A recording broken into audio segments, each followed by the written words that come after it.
वहीं उनके सेटल थे, सब कुछ वहीं रहते थे, वहीं कारोबार बिजनेस। तो उन दोनों परिवारों के बच्चे लंदन में अलग अलग कॉलेज में पढ़ा पढ़ा करते थे, यूनिवर्सिटी में। उनमें से एक लड़की थी जिसका नाम था जेसिका, और एक लड़का था दूसरे परिवार का जिसका नाम था मितेश पटेल। ये दोनों एक यूनिवर्सिटी में फार्मास्यूटिकल्स की पढ़ाई कर रहे थे, मेडिसिन, दवाओं इससे जुड़ी हुई जो पढ़ाई होती है। बात 2009 की है। यूनिवर्सिटी में पढ़ने के दौरान मितेश और जेसिका एक दूसरे से प्यार करने लगते हैं, क्योंकि दोनों अच्छे परिवार से थे, पढ़ाई लिखाई ठीक ठाक थी। तो पहले कुछ दिन दोनों ने एक दूसरे को डेट किया, एक दूसरे को समझा। इस दौरान में मितेश जेसिका को महंगे महंगे तोहफे देता और उसका बहुत ख्याल रखता, बहुत केयर करता। तो जेसिका उससे बहुत खुश हुई कि एक आइडियल बॉयफ्रेंड मिला। तो दोनों ने तय किया कि हम शादी कर लेते हैं। दोनों ने घरों में बात की। पहले फैमिली वाले तैयार नहीं थे, क्योंकि एक बिल्कुल हिंदू रीति रिवाज के साथ शादी है, क्रिश्चियन। लेकिन फिर भी जेसिका और मितेश की इस जोड़ी को देखते हुए, और चूंकि जेसिका की बहनों को भी पता था ये था कि लड़का अच्छा, फैमिली अच्छी है, तैयार हो गए। और आखिरकार 9 जुलाई 2009 इन दोनों की शादी कर दी। शादी के बाद अब दोनों लंदन में ही एक अलग अपना घर में रहने लगे। पढ़ाई पूरी हो चुकी थी। जो फार्मा है उसका अपना बिजनेस, फार्मास्यूटिकल्स का, मितेश ने शुरू किया। जेसिका भी एक फार्मा कंपनी में जॉब करने लगी। धीरे धीरे वक्त बीता, लेकिन शादी के बाद जेसिका ने महसूस किया कि हमेशा मितेश उससे एक दूरी बना के रखता है। कुछ दिन लगा कि चलो हो सकता है कोई मजबूरी है, क्या है, लेकिन धीरे धीरे वक्त बीता, शादी को साल बीत गए, वो कभी करीब नहीं आया। दोनों के बीच में, जो पति पत्नी के बीच में रिश्ता होता है, उन दोनों के बीच में रिश्ता बना ही नहीं। एक रोज जेसिका ने अपनी बहन को ये बात बताई, तो बहन ने कहा कि हो सकता है कुछ प्रॉब्लम हो, बट लड़का अच्छा है, तुम किसी तरह निभाओ। धीरे धीरे वक्त बीता, लेकिन 2 साल के बाद अब मितेश का बिहेवियर भी चेंज हो गया। अब वो पूरी तरह से जेसिका को कंट्रोल करने लगा। जो पहले इतना केयरिंग था, अब एकदम बदल गया। बार बार लड़ना झगड़ना, टॉर्चर करना, ये सब शुरू हो गया। लेकिन फिर भी दोनों साथ रहते। जेसिका अपना घर बचाने की कोशिश करती रहती। धीरे धीरे वक्त बीता। एक रोज अचानक जेसिका की नजर उसके लैपटॉप पर पड़ी, मितेश के। तो उसने उस लैपटॉप पे देखा, तो उसने देखा कि इसमें बहुत सारे ऐसे डेटिंग एप्स जो गे से रिलेटेड है, समलैंगिक्स। तो उसे बड़ी हैरानी हुई। फिर उसने जब सारी चीजें देखी तो उसे लगा कि अच्छा, हम दोनों के बीच दूरी इसीलिए कि शायद मितेश गे। अब उसके ऊपर तो एक तरह से पहाड़ टूट पड़ा। लेकिन फिर भी अब उसने इस बारे में बात करनी शुरू की, तो मितेश उस पर उल्टा भड़क उठा।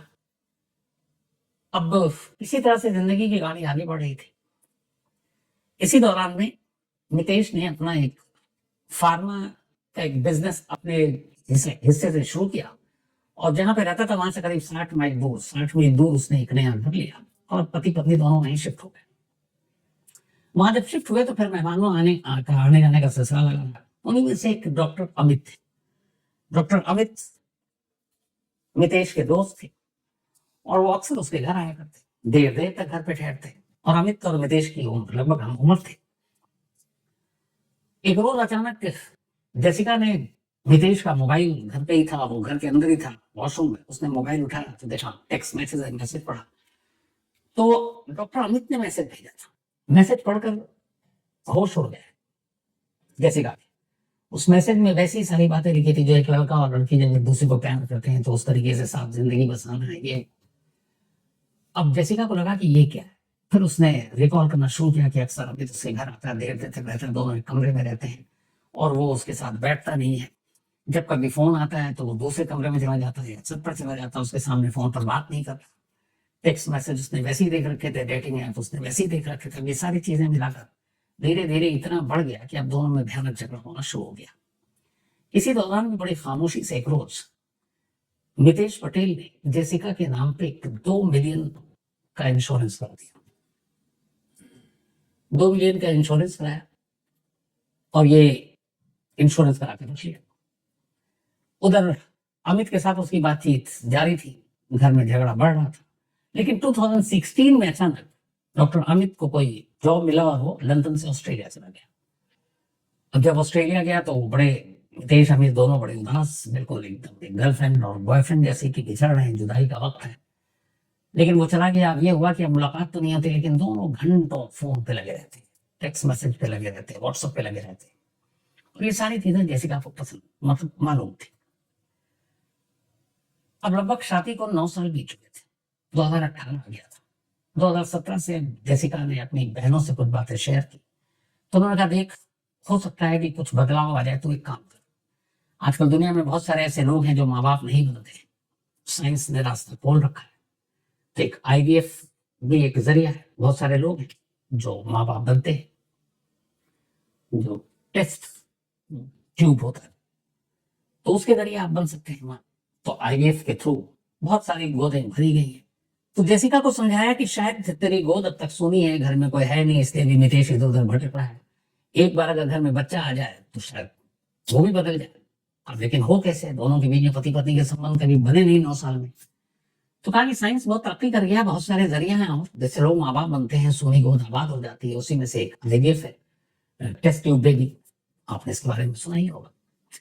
तो इसको कई बार ये भी होता है किराए का कोख, कि आपके भ्रूण को एक तरह से पहले किसी में, और मतलब एक होता है बच्चा पैदा करने का तरीका इंटरनल, एक होता है एक्सटर्नल, जो आप किसी के भी कोख में उसको इम्प्लांट कर सकते हैं, फिर वो बच्चा पैदा होता है। IVF इसके लिए एक बड़ा सही रास्ता है। तो जेसिका को तैयार किया उसके घर वालों ने, फिर तो IVF के थ्रू मां बन गया। जेसिका भी तैयार हो गई। अब उसने एक डॉक्टर, एक क्लिनिक का अपॉइंटमेंट लिया, 3 अटेम्प्ट किया, 3 कोशिश हुई, तीनों कोशिश नाकाम। और ज्यादा उदास रहने लगी जेसिका, इधर मितेश पति का कोई साथ नहीं मिल रहा है।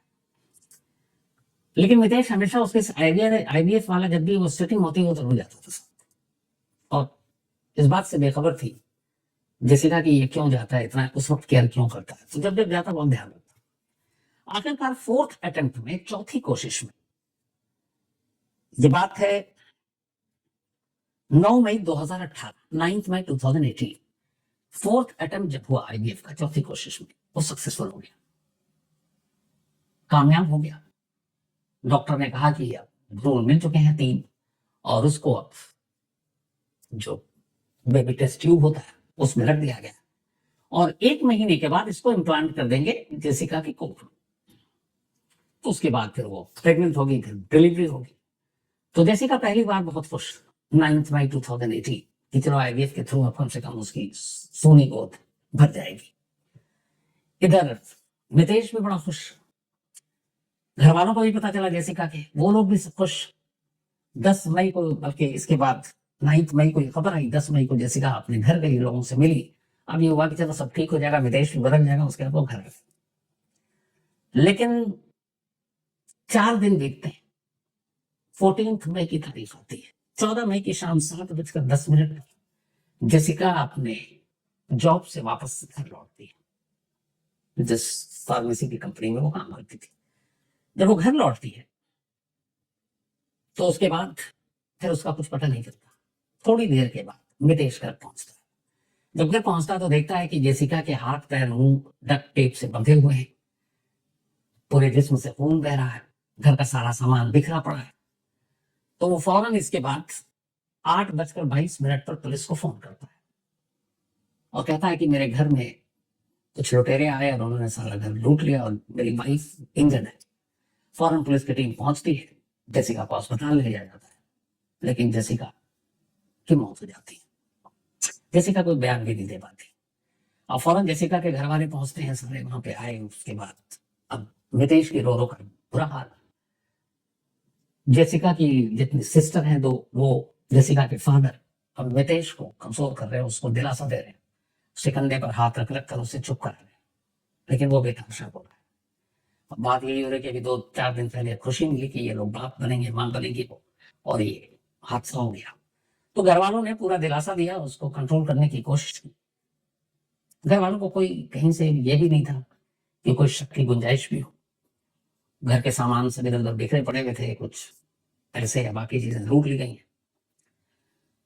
तो घर वालों को कोई शक नहीं। अब पुलिस की एंट्री होती है, पुलिस अब तफ्तीश करना शुरू करती है। घर वालों की तरह पुलिस वाले नहीं थे, उन्हें हर केस को शक की निगाह से देखना होता है, ये बेसिक पुलिसिंग है। तो पुलिस वाले अपनी जांच शुरू करते हैं।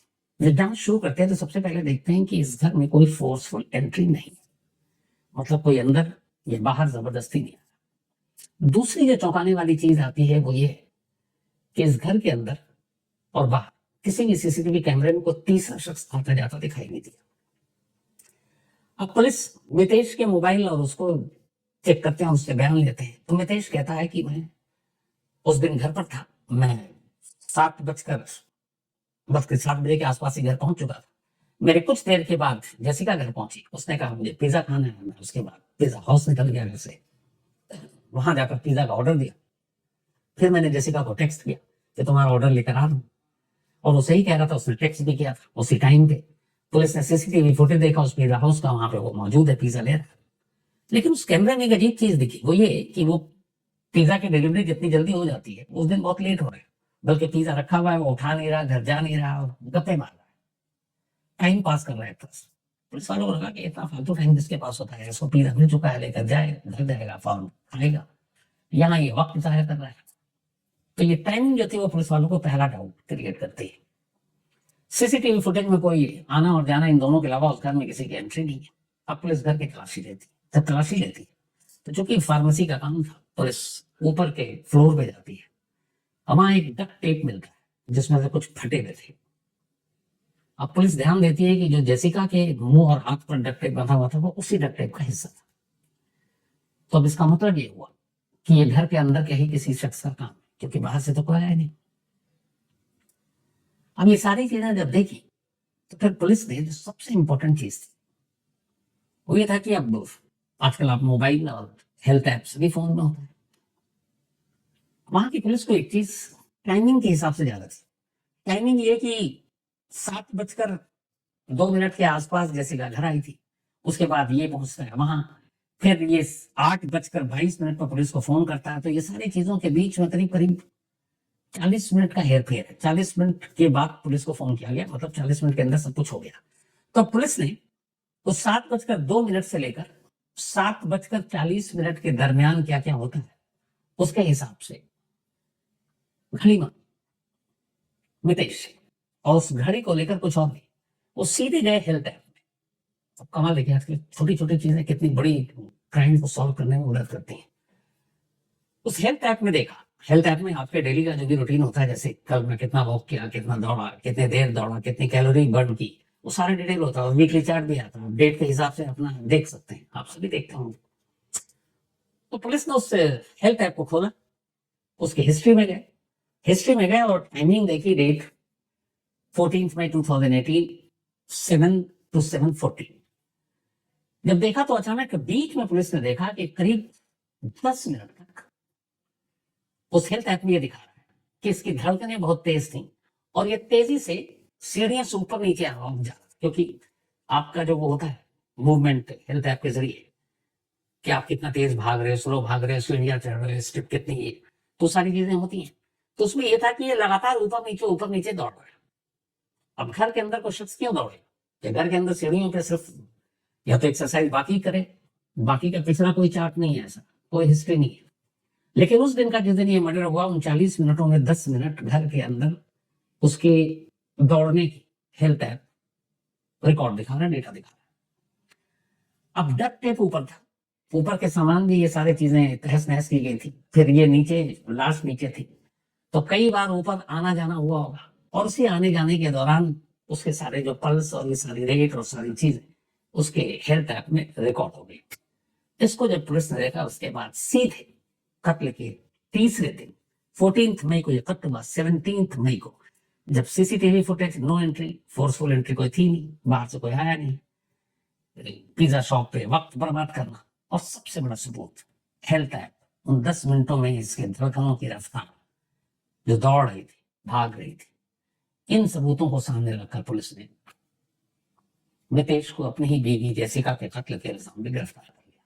जब गिरफ्तार किया और जेसिका की फैमिली को यह बात पता चला तो उन्हें यकीन ही नहीं, वो सोच भी नहीं सकते थे कि मितेश ऐसा कर सकता है। लेकिन अब सवाल ये था कि आखिर मितेश ने जेसिका का कत्ल क्यों किया, जिसके साथ कॉलेज में उसका इश्क शुरू हुआ, जिसके साथ उसने जबरन शादी की, 9 साल बीत गए, ठीक है झगड़े वगड़े हुए, लेकिन एक छत के नीचे दोनों रहते थे। तो वजह क्या थी जो उसने शादी की? फिर ये कहानी सामने आई भैया, बहुत ही अजीब वजह दो थी।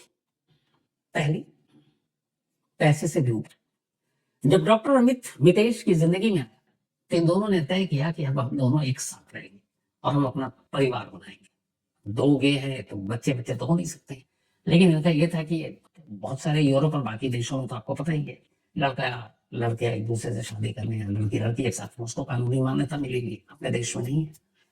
तो दोनों का था कि डॉक्टर अमित और मितेश ये दोनों साथ रहेंगे। और चूंकि अब ऑस्ट्रेलिया शिफ्ट हो गया था डॉक्टर अमित, तो ऑस्ट्रेलिया में ये दोनों अपनी बाकी की जिंदगी गुजारेंगे। उसके लिए दो चीजें थी, एक तो पैसा, तो मितेश ने 2 मिलियन का इंश्योरेंस कराया अपनी वाइफ जेसिका, मौत के बाद वो पैसे उसे ही मिलने थे। दूसरा, अब फैमिली चलाएंगे तो फैमिली कैसे होगी, तो पहली बार इनडायरेक्टली जो आइडिया आईवीएफ का दिया था वो मितेश का ही था। उसने कहा कि चलो हम आईवीएफ के थ्रू माँ बाप बनते हैं। उसके बाद वो क्लिनिक गए, 3 बार नाकाम, चौथी बार मुझे सक्सेसफुल हो गया। 9th को ये सक्सेसफुल हुआ, 10th को वो घर गई और उसके ठीक 4 दिन के बाद मितेश ने मार डाला। अब आईवीएफ का जेसिका के कत्ल से क्या लेना देना, तो प्लानिंग ये थी कि जेसिका की मौत के बाद चूंकि ये सक्सेसफुल हो गया तो टेस्ट ट्यूब बेबी जो है वो ट्यूब में ही होता है, 1 महीने के बाद उसको इम्प्लांट करना था किसी कोख में, मतलब जेसिका के कोख में। और उस टेस्ट ट्यूब बेबी या उस आईवीएफ या उस भ्रूण का मालिक कौन, पेरेंट्स होगा, तो जेसिका या मितेश। जेसिका की दुनिया में है नहीं बचा मितेश, तो उसका क्या करेगा, ये मितेश तय करेगा। मितेश और अमित ने यह तय किया था कि जैसे ही ये आईवीएफ कामयाब हो जाए और जब इम्प्लांट करने का डेट आए महीने भर, तो उसी दौरान ये दोनों निकल देंगे। लेकिन अमित को यह मालूम नहीं था कि इसके लिए मितेश जेसिका को मार डालेगा, लेकिन मितेश के दिमाग में यह था। तो जैसे ही वो आईवीएफ सक्सेसफुल हुआ, उसने अमित के साथ रहने के लिए 2 मिलियन जो पॉन्ड था उसके लिए इंश्योरेंस की जेसिका को मारा। और आखिरी का जो प्लान था उसका ये कि उस भ्रूण को लेकर, उस टेस्ट ट्यूब बेबी को लेकर वो ऑस्ट्रेलिया चला जाएगा, अपना सब कुछ यहाँ बेचकर, और वहां जाकर वो डॉक्टर अमित के साथ रहेगा। और ये भ्रूण वो वहां किसी महिला को किराए पर कोख लेगा और उसमें डालेगा, उससे जो औलाद होगी उस औलाद के सहारे वो और डॉक्टर अमित ये दोनों अपनी पूरी जिंदगी गुजारेंगे। दुनिया में तमाम तरह के लोग अजीब अजीब चीजें सोचते हैं। आप लोगों से पूछना चाहता हूँ कि क्या कोई इस तरह से भी सोचता है, क्योंकि मैंने बहुत सारी क्राइम की स्टोरीज की या सुनाई आपको कहानियां, ऐसी प्लानिंग और ऐसा मोटिव और ऐसा मकसद इससे पहले मैंने सुना ही नहीं था। इंसान का दिमाग कहीं भी जा सकता है। तो ये थी आज की कहानी। अब आपसे मुलाकात होगी कल रात 9 बजे किसी नई कहानी के साथ। तब तक अपना और अपनों का ख्याल रखिएगा। Thank you very much. तो दोस्तों, आपको कहानी कैसी लगी कमेंट सेक्शन में ज़रूर बताएं। अगर आपको इस कहानी से शिकायत है तो हमारी मेल आईडी पर मेल करें, हम इस कहानी को चैनल से डिलीट कर देंगे। और अगर आपको कहानी अच्छी लगी हो तो लाइक एंड सब्सक्राइब करना ना भूलें। इससे आपका तो कुछ नहीं जाएगा पर हमारा मोटिवेशन ज़रूर बढ़ेगा। धन्यवाद।